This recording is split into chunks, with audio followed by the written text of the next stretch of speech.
Sun Tzu said, victorious warriors win first and then go to war, while defeated warriors go to war first and then seek to win. Leon Tolstoy said, the two most powerful warriors are patience and time. Hello, I am Juan Navarro. This is Advanced Quality Programs, and I invite you to explore the quality philosophies to apply them to our lives.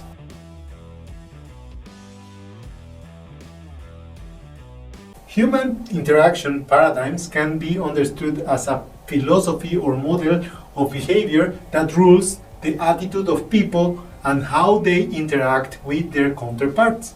Human interaction paradigms can be classified into 6 different models: win-win, lose-lose, win-lose, lose-win, only I win, and we all win, or there's no deal.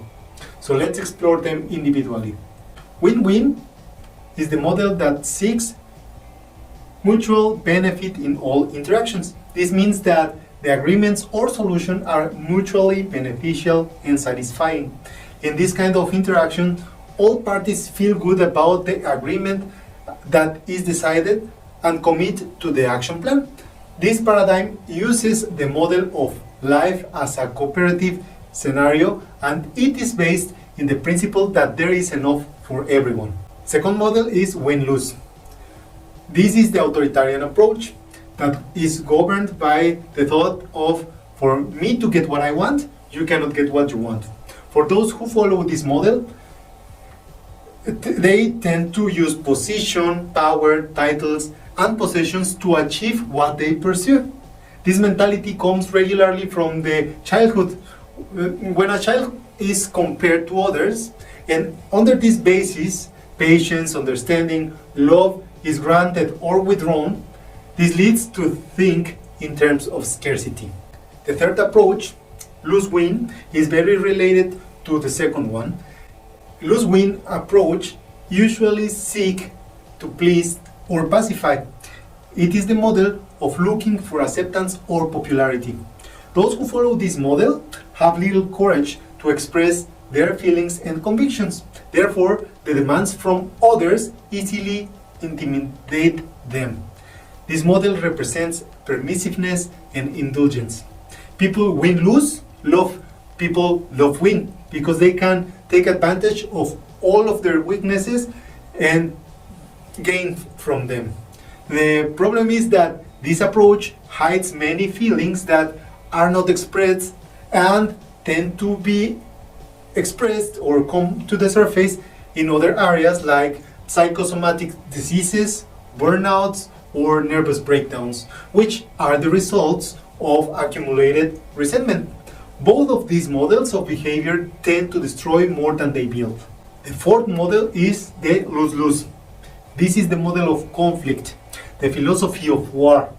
These people focus so much on an enemy that they are so obsessed with the behavior of another person that when this becomes an obsession, it blinds them to everything else. Their only desire is for this person to lose, even if that means that they need to lose too.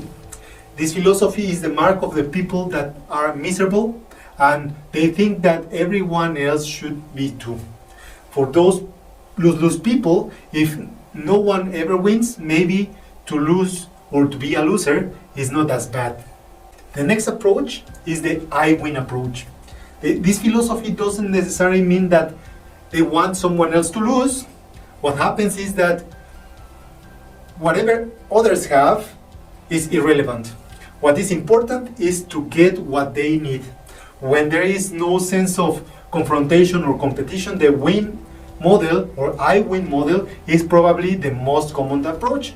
A person with this approach thinks in terms of securing their own needs first, allowing every other people to focus on their own. Under this model, individualism is important, but we are missing to build the bridges of cooperation when that is needed.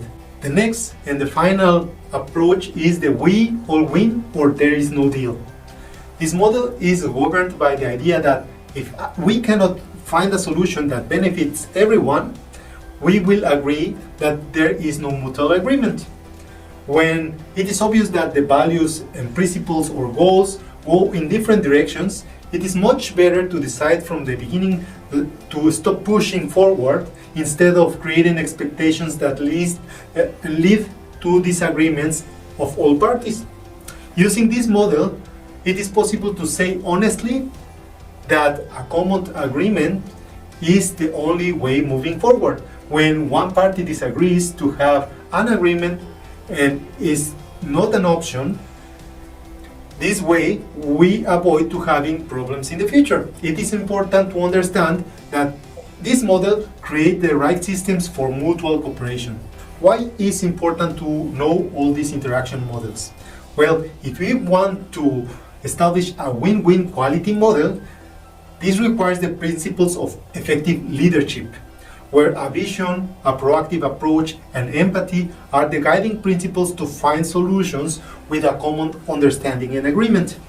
The win-win philosophy can only survive in an organization when the systems provide sustainability to this approach. If I talk about win-win but reward the win-lose approach, then we have a program that is destined to fail. Basically, we are getting back what we are rewarding. So that's the reason why it's important to understand all these different approaches. If we want to achieve goals that reflect values of our mission statement, then we have to reward everything that must be consistent with the very same values and principles. We develop the rewarding system that enables everybody to cooperate. When that systematic congruence is missing, we keep saying one thing and doing another.